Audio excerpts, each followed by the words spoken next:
Rumblings of the Storm. This was my first voyage with my wife and children.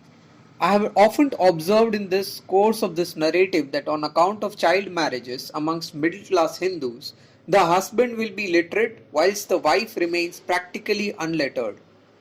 A wide gulf thus separates them, and the husband has to become his wife's teacher. So I had to think out the details of the dress to be adopted by my wife and children, the food they were to eat, and the manners which would be suited to their new surroundings. Some of the recollections of those days are amusing to look back upon. A Hindu wife regards implicit obedience to her husband as the highest religion. A Hindu husband regards himself as the lord and master of his wife, who must ever dance attendance upon him. I believed at the time of which I am writing that in order to look civilized, our dress and manners had, as far as possible, to approximate to the European standards. Because I thought only thus could we have some influence, and without influence it would not be possible to serve the community. I therefore determined the style of dress for my wife and children.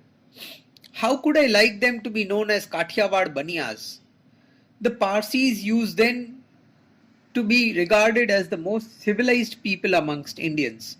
And so, when the complete European style seemed to be unsuited, we adopted the Parsi style. Accordingly, my wife wore the Parsi sari and the boys the Parsi coat and trousers. Of course, no one could be without shoes and stockings.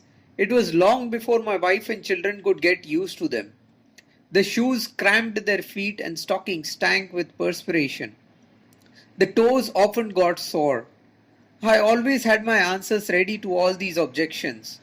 But I have an impression that it was not so much the answers as the force of authority that carried conviction. They agreed to the changes in dress as there was no alternative. In the same spirit and with even more reluctance, they adopted the use of knives and forks. When my infatuation for these signs of civilization wore away, they gave up the knives and forks. After having become long accustomed to the new style, it was perhaps no less irksome for me to return to the original mode. But I can see today that we feel all the freer and lighter for having cast off the tinsel of civilization. On board the same steamer with us were some relatives and acquaintances. These and other dock passengers I frequently met because the boat belonging to my client's friends, I was free to move about anywhere and everywhere I liked. Since the steamer was making straight for Natal without calling at intermediate ports, our voyage was only of 18 days. But as though to warn us of the coming real storm on land, a terrible gale overtook us, whilst we were only 4 days from Natal. December is the summer month of monsoon in the southern hemisphere, and gales, great and small, are therefore quite common in the southern seas at this season. The gale in which we were caught was so violent and prolonged that the passengers became alarmed. It was a solemn scene. All became one in face of the common danger. They forgot their differences and began to think of the one and only God. Mussulmans, Hindus, and Christians, and all. Some took various vows. The captain also joined the passengers in their prayers. He assured them that though the storm was without danger, he had experience of many worse ones, and explained to them what a well-built ship could stand almost any weather. But they were inconsolable.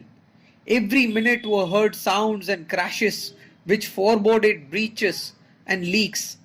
The ship rocked and rolled to such an extent that it seemed as though she would capsize at any moment.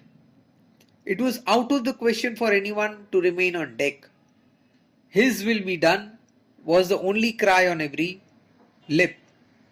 So far as I can recollect, we must have been in this plight for about 24 hours. At last the sky cleared, the sun made its appearance, and the captain said that the storm had blown over. People's faces beamed with gladness, and with the disappearance of danger disappeared also the name of God from their lips. Eating and drinking, singing and merrymaking again became the order of the day. The fear of death was gone, and the momentary mood of earnest prayer also gave place to Maya.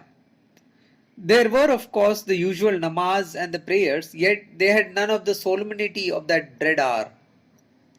But the storm had made me one with the passengers. I had little fear of the storm, for I had experience of similar ones. I am a good sailor and do not get seasick, so I could fearlessly move amongst the passengers, bringing them comfort and good cheer, and conveying to them hourly reports of the captain. The friendship I thus formed stood me, as we shall see, in very good stead. The ship cast anchor in the port of Durban on the 18th or 19th of December. The Naderi also reached the same day. But the real storm was still to come.